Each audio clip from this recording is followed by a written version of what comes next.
Tuna মাছ। আরে বাস, রক্ত বেরোচ্ছে মনে হচ্ছে যেন ধোয়া বেরোচ্ছে, এরকম লাগছে দেখতে। টেকনিক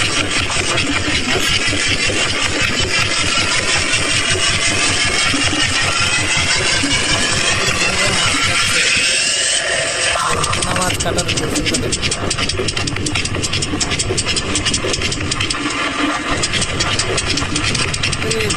একদম কাঁটা থেকে একদম মাংসটাকে আলাদা করে দিচ্ছে। দেখুন, আমাদের কিন্তু এভাবে খাওয়া হয় না কাঁটা থেকে।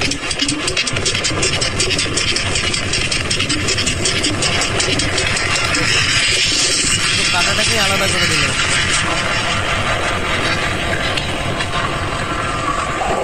টেকনিকটা কি কাটার, মাছ কাটার কাঁটাগুলো আলাদা করে দিল।